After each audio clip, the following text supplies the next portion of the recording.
આપ જોઈ રહ્યા છો ઇન્ડિયા ન્યૂઝ ગુજરાતનું ખાસ બુલેટિન આપણું સુરત સમાચારની શરૂઆત કરતા પહેલા એક નજર કરીશું આજની હેડલાઇન્સ પર। 7 વર્ષના બાળક સહિત 86 બાળકને ગોંધી રાખી મજૂરી કરાવાતા ખોટા વચનો અને ફરવાના બહાને 4 રાજ્યોમાંથી બાળકો લવાયા હતા। સુરતમાં બાળ મજૂરી રેકેટમાં નવો ખુલાસો।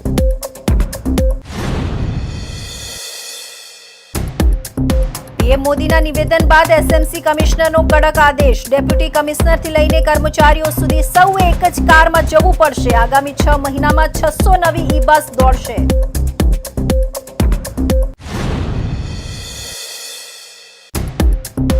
જુઓ કેવી રીતે પળવારમાં થાય છે મોબાઈલ ગાયબ। લાઈવ ડેમો પોલીસે બતાવ્યો। પીઆઈ પોતે સ્નેચર બની રસ્તા પર ઉતર્યા। પોલીસ જવાનોએ જ સ્નેચર બનીને લોકોની બેદરકારીનો પર્દાફાશ કર્યો।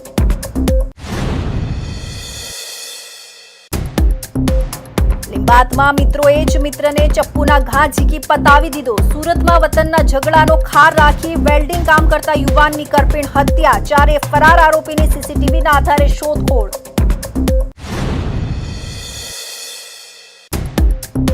અને પાંડેસરામાં પરિણીતાનો રહસ્યમય આપઘાત। પગ જમીન પર વળેલા અને અડેલા જોવા મળતા હત્યાની આશંકાથી પોલીસ તપાસ શરૂ। પતિ સાથે ઝઘડો થયો હતો।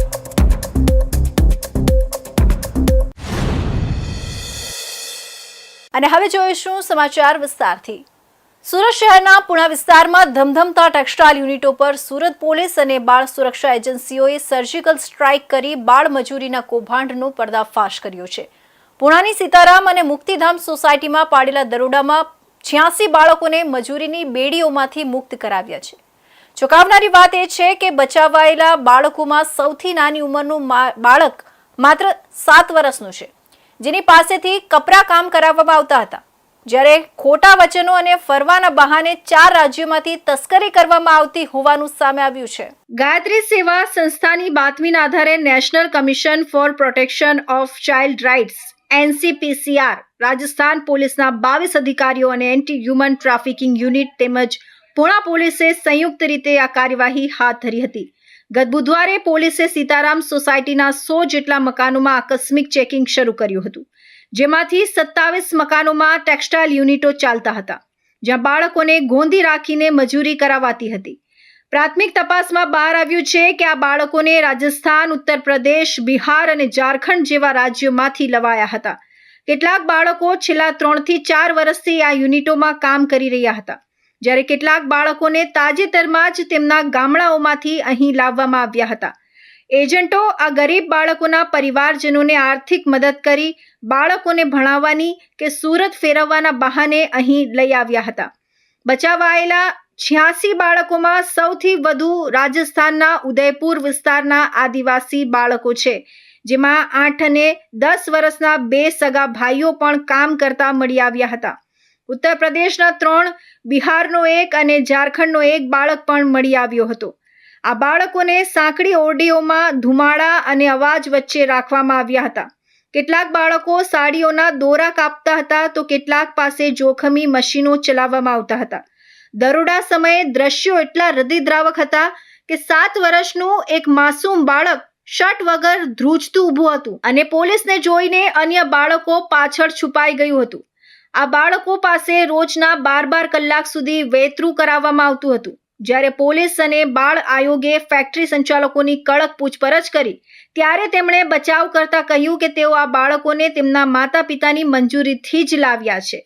જો કે પોલીસે સ્પષ્ટ કર્યું છે કે જુવેનાઇલ જસ્ટિસ એક્ટ હેઠળ 14 વર્ષથી ઓછી ઉંમરના બાળકો પાસે આવું જોખમી કામ કરાવવું એ ગંભીર ગુનો છે। પોલીસે તમામ સંચાલકો સામે કાયદેસરની કાર્યવાહી હાથ ધરી છે। રેસ્ક્યુ કરાયેલા મોટા ભાગના બાળકો એવા છે જેમણે ગરીબીને કારણે અભ્યાસ અધવચ્ચે છોડી દીધો હતો।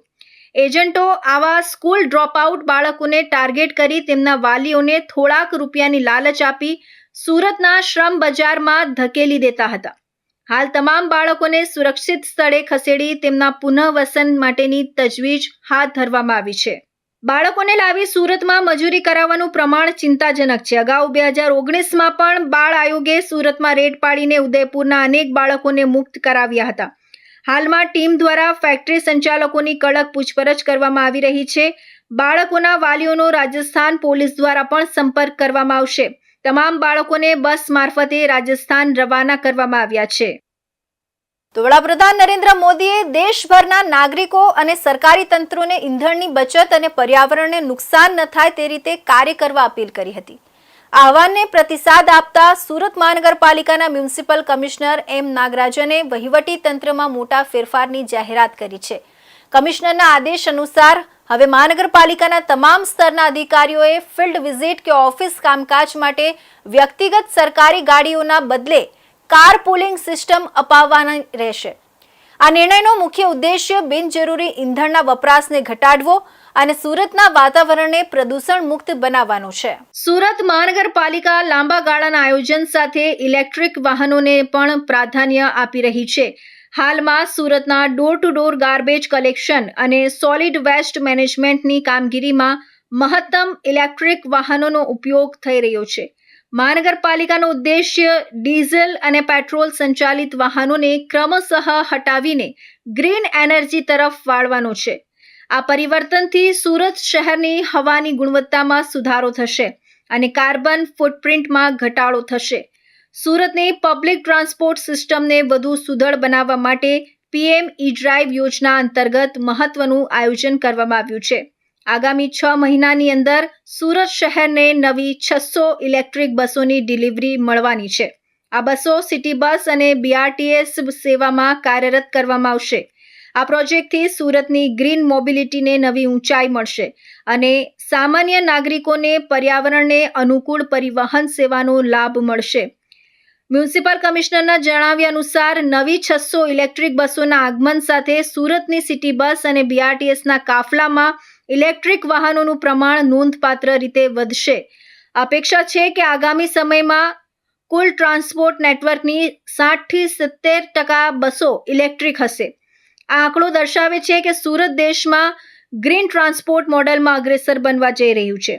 70% ગ્રીન એનર્જીનો આ લક્ષ્યાંક સાકાર થતાં જ સુરત સ્વચ્છ શહેરની સાથે ગ્રીન સિટી તરીકે પણ વૈશ્વિક ઓળખ બનાવશે.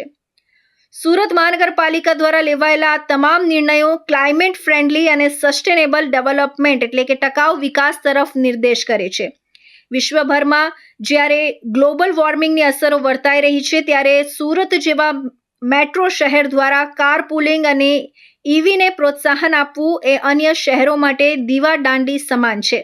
આ સિસ્ટમ લાગુ થવાથી મહાનગરપાલિકાના બજેટમાં ઈંધણના ખર્ચમાં કરોડો રૂપિયાની બચત થવાની શક્યતા છે, જે રકમનો ઉપયોગ શહેરના અન્ય વિકાસલક્ષી કાર્યોમાં કરી શકાશે. આપણે સૌ જાણીએ છીએ કે માન્ય વડાપ્રધાનશ્રીનું આહવાન છે રાષ્ટ્રહિતમાં કે આપણે ઈંધણ બચાવવાની કામગીરી દરેક રીતે કરવાનું છે. તો સુરત મહાનગરપાલિકાએ પણ એમાં સહભાગી થવાની નક્કી કર્યું છે અને એની અંતર્ગત આ જે મોટા શહેર છે એની અંદર જે હજારો કર્મચારીઓ કામ કરે છે, અધિકારીઓ પણ કામ કરે છે, એ લોકો પોતાની રોજિંદા કામગીરીમાં ઘરેથી કચેરી સુધી આવવા માટેનું અને પાછું જવા માટેનું તથા ફિલ્ડ વિઝિટમાં જ્યારે પણ અધિકારીઓને જવાની જરૂર પડે છે તેમાં પણ ગ્રુપિંગ કરીને જે ગાડીઓની શેરિંગ કાર પુલિંગ કરવાની નક્કી કર્યું છે. એ સાથે સાથે ઈ વ્હીકલનો વધુ પ્રમાણમાં ઉપયોગ કરવાનું પણ નક્કી કર્યું છે અને દરેક જે છે ઈંધણ બચાવવાની કામગીરીમાં જે વર્કશોપ માટેનું જે તેલ લેવાનું છે એમાં પણ સેન્ટ્રલાઇઝ ને ડિસેન્ટ્રલાઇઝ કરીને દરેક લોકલ કક્ષાએ એ લોકો ખરીદી કરે જેથી કરીને 1.5 કિલોમીટરનું બચત થાય એના માટેનું પણ પ્રયોગ શરૂ કરવામાં આવેલી છે. આ પ્રકારે ઈંધણ બચાવની કામગીરીમાં સુરત મહાનગરપાલિકાએ પણ પોતાનું ફરજ અદા કરી રહી છે.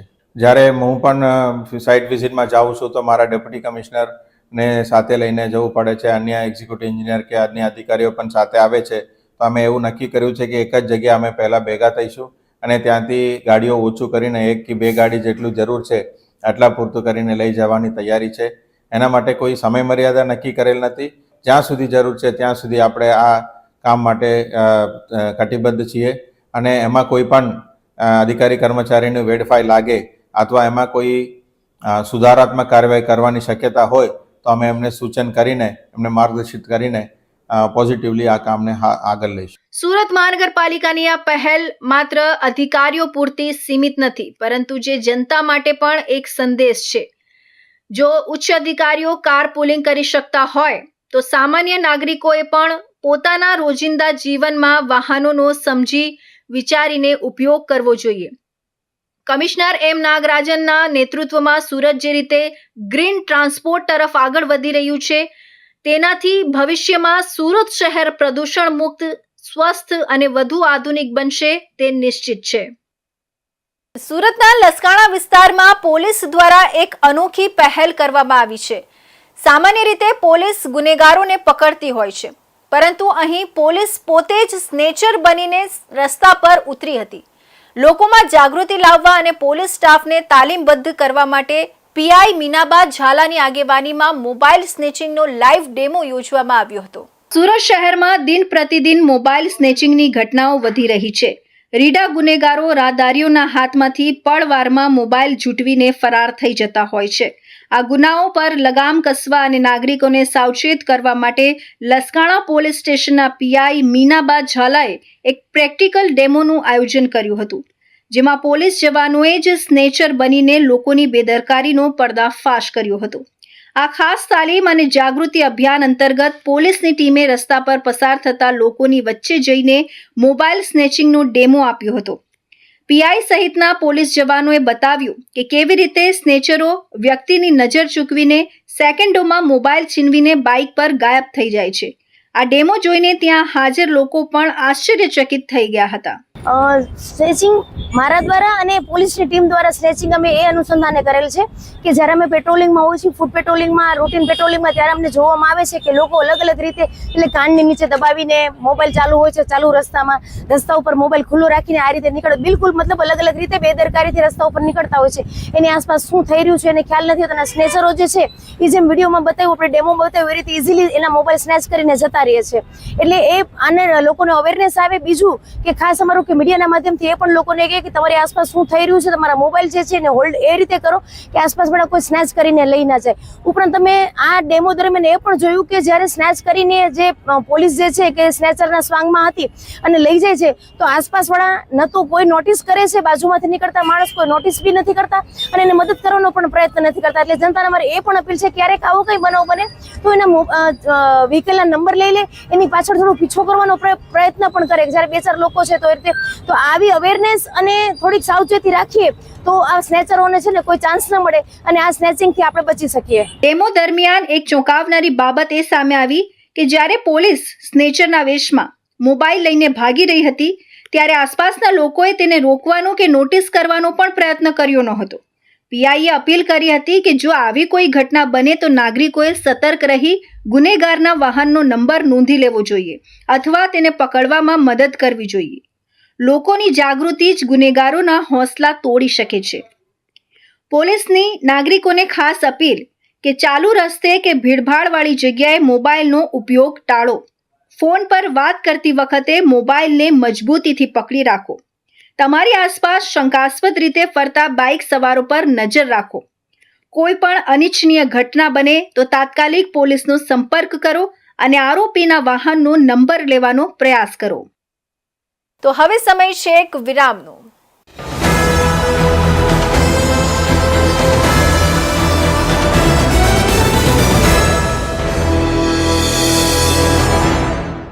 મુદ્દાઓ છે દેશના, પેનલ પર થશે ચર્ચા, વાતમાં થશે સ્પષ્ટ સંવાદ. અમે લાવીએ છીએ તમારા પ્રશ્નોને મંચ પર.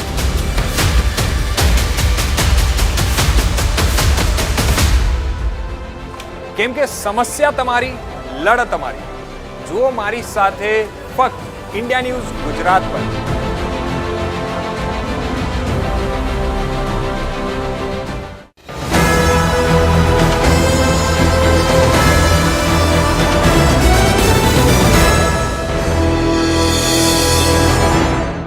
વિરામ બાદ ફરી આપ સૌનું સ્વાગત છે.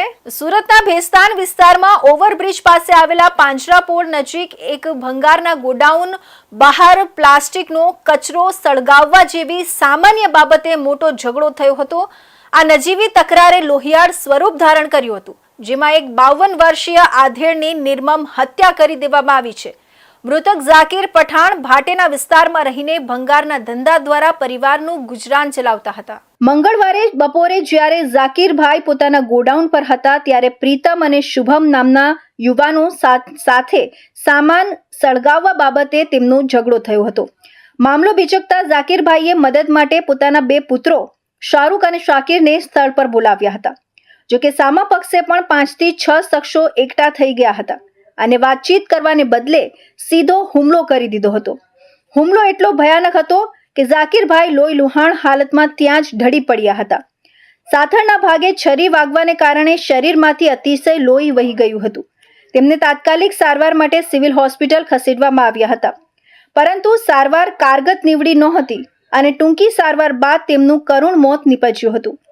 આ ઘટનાને પગલે પરિવારમાં માતમ છવાઈ ગયો છે. હત્યાની જાણ થતાં જ પોલીસ કાફલો ઘટના સ્થળે દોડી આવ્યો હતો. પોલીસે ત્વરિત કાર્યવાહી હાથ ધરીને મુખ્ય આરોપી પ્રીતમ રામનારાયણ શર્મા અને શુભમ બાલકૃષ્ણ મરાઠે બટકાની અટકાયત કરી લીધી છે. હાલ આ બંને આરોપીઓની પોલીસ દ્વારા કડક પૂછપરછ કરવામાં આવી રહી છે અને ગુનામાં વપરાયેલા હથિયારો કબજે કરવાની તજવીજ હાથ ધરાઈ છે. આ હિંસક અથડામણમાં માત્ર ફરિયાદી પક્ષ જ નહીં પરંતુ આરોપી પક્ષના કિરણ ઉર્ફે ચેતન બાવિસ્કરને પણ ઈજાઓ પહોંચી હતી. સામસામે થયેલી માથાકૂટમાં ઘાયલ થયેલા આ ત્રીજા આરોપીને હાલ એપલ હોસ્પિટલમાં સારવાર માટે દાખલ કરવામાં આવ્યો છે. પોલીસ દ્વારા હોસ્પિટલમાં પણ ચુસ્ત જાપ્તો ગોઠવી દેવામાં આવ્યો છે અને ડિસ્ચાર્જ થતાં જ તેની વિધિવત ધરપકડ કરવામાં આવશે. જાબીર ખાન પઠાણ અને એના પુત્રો અને એના જે બીજા મિત્રો હતા, એના પુત્રોના મિત્રો હતા, એમની ઉપર ચાકુ અને પ્લાસ્ટિકના દંડાથી હુમલો કર્યો. એમાં જે પ્રીતમ રામનારાયણ શર્મા જે છે એની પાસેના ચાકુથી આ ઝાકીર ખાનના સાથળના ભાગે ઈજા કરેલી હતી અને એમાં વધારે બ્લીડિંગ થતાં એમને સારવાર માટે સિવિલ હોસ્પિટલમાં મોકલેલા હતા અને તેમનું સારવાર દરમિયાન એમનું અવસાન થયેલું છે. આ 4 આરોપીઓ પૈકી પ્રીતમ રામનારાયણ શર્મા અને શુભમ બાલકૃષ્ણ મરાઠે એ બંને તપાસના કામે અત્યારે એમની પૂછપરછ ચાલુ રહી છે. એમને ડિટેન કરવામાં આવેલા છે અને એના સિવાય ત્રીજો જે આરોપી છે કિરણ ઉર્ફે ચેતન બાવિસ્કર, એને આ મારામારીમાં એને પણ ઈજા થયેલી છે, કારણ કે સામા પક્ષવાળા જોડે જે માથાકૂટ થઈ, મારામારી થઈ, એમાં એમને પણ ઈજા થયેલી છે. તો એમને અત્યારે હાલ સારવાર હેઠળ એપલ હોસ્પિટલમાં રાખેલા છે. એમાં ત્યાં જાપ્તો પણ રાખવામાં આવેલો છે, એટલે એમને પણ ત્યાંથી રજા આપેથી પછી આગળની કાયદેસર કાર્યવાહી કરવામાં આવશે. આ ગુનામાં જે ચોથો આરોપી છે અંકિત દિનકર પાટીલ, એની ધરપકડ ટાળવા અત્યારે નાસ્તો ફરે છે, એટલે કે ફરાર છે. એની શોધખોળ કરવા અને એને પકડવા માટે પણ ફિલ્ડમાં ટીમ કાર્યરત છે. આમ આ 4 આરોપીઓ પૈકી 3 આરોપીઓ અત્યારે પોલીસ તપાસ હેઠળ છે. પોલીસ તપાસમાં ચોથા આરોપી તરીકે અંકિત દિનકર પાટીલનું નામ ખુલ્યું છે. જો કે અંકિત પોલીસની પકડથી બચવા માટે હાલ ફરાર થઈ ગયો છે. એસીપી નીરવ ગોહિલે જણાવ્યું હતું કે ફરાર આરોપીને પકડવા માટે અલગ અલગ ટીમો બનાવી ફિલ્ડમાં કાર્યરત કરવામાં આવી છે. પોલીસને આશા છે કે ટૂંક સમયમાં જ તમામ આરોપીઓ જેલના સળિયા પાછળ હશે. સુરતના લિંબાયત વિસ્તારમાં ગુનાખોરીની એક ચોંકાવનારી ઘટના સામે આવી છે, જેમાં 25 વર્ષીય આશિક ઇશ્ક ખાન પઠાણ નામના યુવાનની કરપીણ હત્યા કરવામાં આવી છે. નીલગિરી સર્કલ જેવા ધમધમતા વિસ્તારમાં બનેલી આ ઘટનાને કારણે સ્થાનિકોમાં ભારે ફફડાટ અને ચકચાર મચી ગઈ છે. શહેરમાં સતત વધતા જતા ગુનાખોરીના ગ્રાફ વચ્ચે આ લોહિયાળ જંગે કાયદો અને વ્યવસ્થા સામે પ્રશ્નો ઊભા કર્યા છે. મૃતક આશિક પઠાણ વ્યવસાયે વેલ્ડિંગ કામ સાથે સંકળાયેલો હતો અને મૂળ ઉત્તર પ્રદેશનો વતની હતો. ગત સાંજે જ્યારે તે નીલગિરી સર્કલ પાસેથી પસાર થઈ રહ્યો હતો ત્યારે તેના જ વતનના 4 મિત્રોએ તેને રસ્તામાં આંતરી લીધો હતો. સામાન્ય બોલાચાલીથી શરૂ થયેલો વિવાદ જોતજોતામાં હિંસક સ્વરૂપ ધારણ કરી ગયો હતો અને 4 શખ્સોએ ચપ્પુના અસંખ્ય ઘા ઝીકી આશિકને જાહેરમાં લોહી લુહાણ કરી નાખ્યો હતો. પોલીસની પ્રાથમિક તપાસમાં બહાર આવ્યું છે કે આ હત્યા પાછળ અંગત અદાવત જવાબદાર છે. મૃતક અને હુમલાખોરો વચ્ચે તેમના વતનમાં કોઈ જૂની બાબતે વિવાદ ચાલી રહ્યો હતો. આ જૂના ઝઘડાનો ખાર રાખીને આરોપીઓએ આયોજનબદ્ધ રીતે આશિક પર હુમલો કર્યો હતો. મિત્રતાના દાવે સાથે રહેતા શખ્સોએ જ વતનની દુશ્મનાવટનો બદલો લેવા માટે આટલું ઘાતકી ડગલું ભર્યું હતું. હુમલા બાદ ગંભીર રીતે ઘાયલ થયેલા આશિકને તાત્કાલિક સારવાર માટે સ્મીમેર હોસ્પિટલમાં ખસેડવામાં આવ્યો હતો. જો કે ચપ્પુના ઘા એટલા ઊંડા અને જીવલેણ હતા કે તબીબોના અથાગ પ્રયત્નો છતાં તેને બચાવી શકાયો નહોતો. ટૂંકી સારવાર બાદ હોસ્પિટલમાં તેણે દમ તોડ્યો હતો. આ ઘટનાની જાણ થતાં જ પોલીસનો કાફલો હોસ્પિટલ અને ઘટના સ્થળે દોડી ગયો હતો. લીંબાદ પોલીસે આ મામલે હત્યાનો ગુનો નોંધીને કાયદેસરની કાર્યવાહી હાથ ધરી છે. હુમલો કર્યા બાદ ચારે આરોપીઓ ફરાર થઈ ગયા હોવાથી તેમને પકડવા માટે પોલીસ દ્વારા અલગ અલગ ટીમો બનાવવામાં આવી છે. પોલીસ સીસીટીવી ફૂટેજ અને હ્યુમન ઇન્ટેલિજન્સની મદદથી આરોપીઓના સગળ મેળવી રહી છે અને ટૂંક સમયમાં જ તેમની ધરપકડ કરવામાં આવશે તેવો વિશ્વાસ વ્યક્ત કર્યો છે. સુરતના પાંડેસરા વિસ્તારમાં આવેલા મહાલક્ષ્મી નગરથી એક શંકાસ્પદ આત્મહત્યાની ઘટના સામે આવી છે. અહીં 25 વર્ષીય ઇન્દિરાબેન બારિયા નામની પરિણીતાનું મૃતદેહ તેમના જ ઘરમાં ગળે ફાંસો ખાધેલી હાલતમાં મળી આવ્યો હતો. જોકે આ ઘટનામાં સૌથી મોટો વળાંક ત્યારે આવ્યો જ્યારે મૃતક મહિલાના પગ જમીનને અડેલી હાલતમાં જોવા મળ્યા હતા. આ સ્થિતિને જોતા સ્થાનિકો અને પરિવારમાં અનેક શંકા કુશંકાઓ જન્મી છે. પાંડેસરા પોલીસે હાલ અકસ્માત મોતનો ગુનો નોંધી આ મામલો આત્મહત્યા છે કે હત્યા તે દિશામાં ઝીણવટભરી તપાસ હાથ ધરી છે. પ્રાથમિક વિગતો મુજબ મૃતક ઇન્દિરાબેનનો તેમના પતિ આત્મજા બારિયા સાથે કોઈ બાબતે ઉગ્ર ઝઘડો થયો હતો. ઘર કંકાસથી કંટાળીને મહિલાએ આ આત્યંતિક પગલું ભર્યું હોવાનું મનાઈ રહ્યું છે. મૃતકનો પતિ આત્મજા મજૂરી કામ કરી પરિવારનું ગુજરાન ચલાવે છે અને આ દંપતી મૂળ મધ્યપ્રદેશના જાંબુઆ જિલ્લાના વતની છે. બનાવની વિગત એવી છે કે પતિ સાથેના વિવાદ બાદ ઇન્દિરાબેને રૂમમાં ગળે ફાંસો ખાઈ લીધો હતો. ત્યારબાદ પતિએ જ આ અંગે પોલીસને જાણ કરી હતી. ઘટના સ્થળે પહોંચેલી પોલીસે જોયું તો પરિણીતા મૃત અવસ્થામાં લટકતી હતી. પતિના જણાવ્યા અનુસાર આ આત્મહત્યા છે, પરંતુ ઘટના સ્થળના દ્રશ્યો કંઈક અલગ જ વાર્તા કહી રહ્યા હોય તેવું લાગી રહ્યું છે. આ કેસમાં સૌથી શંકાસ્પદ પાસું એ છે કે જ્યારે કોઈ વ્યક્તિ ગળે ફાંસો ખાય ત્યારે તેના પગ હવામાં હોય છે, પરંતુ અહીં ઇન્દિરાબેનના પગ જમીન પર વળેલા અને અડકેલા જોવા મળ્યા હતા. આ જોતા સોશિયલ મીડિયા અને સ્થાનિક સ્તરે એવી ચર્ચાઓએ જોર પકડ્યું છે કે શું આ ખરેખર આપઘાત છે કે પછી હત્યા કરીને તેને આત્મહત્યામાં ખપાવવાનો પ્રયાસ કરવામાં આવ્યો છે. પાંડેસરા પોલીસે 25 વર્ષીય ઇન્દિરા બારિયાના મૃતદેહને કબજે કરી પંચનામું કર્યા બાદ તાત્કાલિક પોસ્ટમોર્ટમ માટે સિવિલ હોસ્પિટલ ખસેડ્યો છે. પોલીસ અધિકારીઓના જણાવ્યા મુજબ પોસ્ટમોર્ટમનો રિપોર્ટ આવ્યા બાદ જ મોતનું સાચું કારણ સ્પષ્ટ થશે. હાલમાં પતિ અને પાડોશીઓની પૂછપરછ કરવામાં આવી રહી છે જેથી સત્ય બહાર આવી શકે. સુરત શહેરના જહાંગીરપુરા વિસ્તારમાં આવેલા સરકારી આવાસ પ્રોજેક્ટ સુડા સાંસ્કૃતિક રેસિડેન્સીમાં પ્રાથમિક સુવિધાનો અભાવ ફરી એકવાર સપાટી પર આવ્યો છે. આ આવાસના હજારો રહીશો છેલ્લા ઘણા સમયથી રાંધણ ગેસના કનેક્શન માટે રાહ જોઈ રહ્યા છે.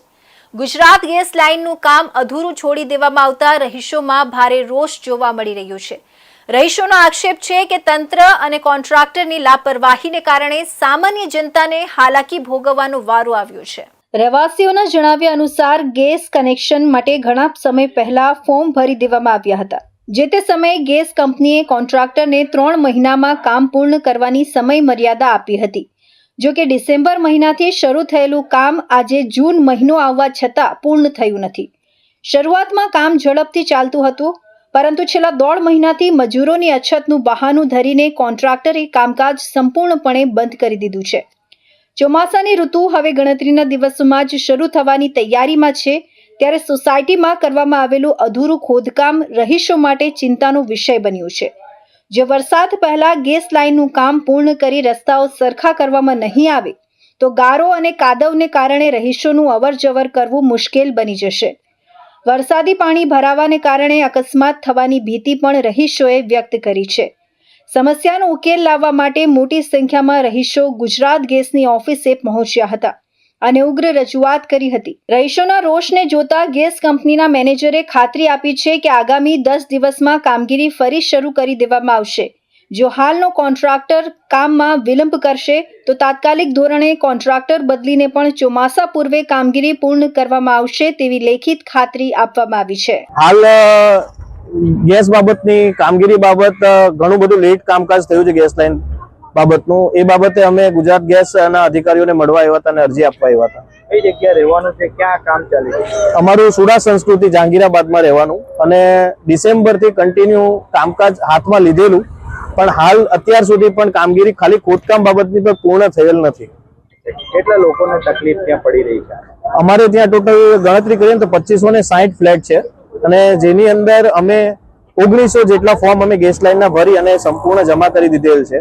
પણ હાલ કોન્ટ્રાક્ટરોની ભૂલના કારણે અથવા ગેરગફલતના કારણે હજી પણ અમારું કોઈ પણ જાતનું ખોદકામ કારણે પૂરું નથી થયું અને એ બાબત અમે રહીશોમાં ઘણો બધો ઉગ્ર છે, રોષ દેખાય છે અને એ બાબત જ અમે અહીંયા ગેસ લાઈનમાં રજૂઆત કરવા માટે આવ્યા.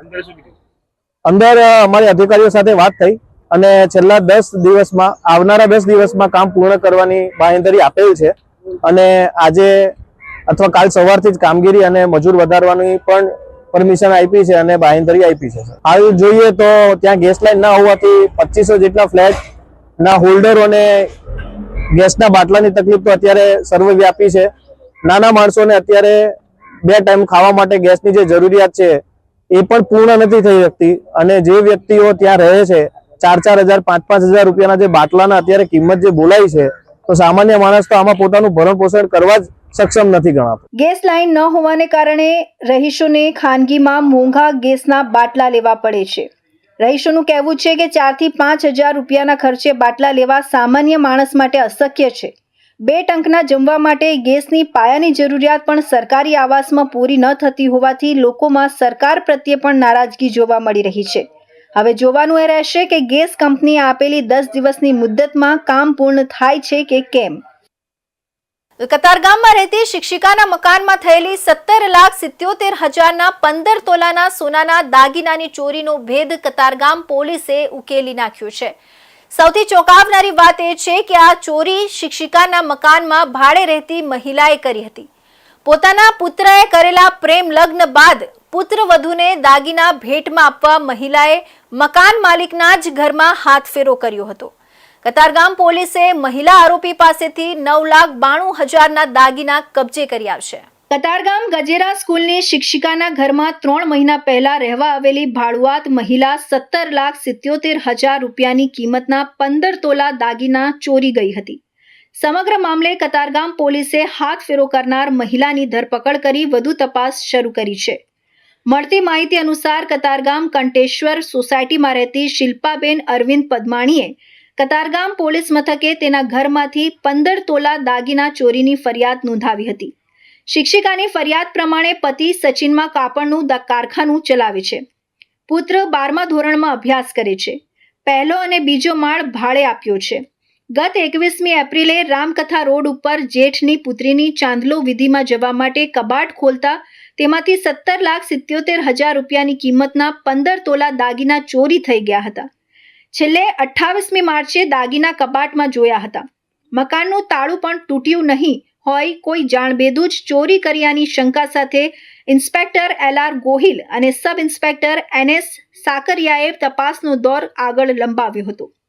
બીજા માળનું ભાડુઆત 8 વર્ષથી અને પહેલા માળે રહેતું ભાડુઆત 3 મહિના પહેલા જ રહેવા આવ્યું હતું.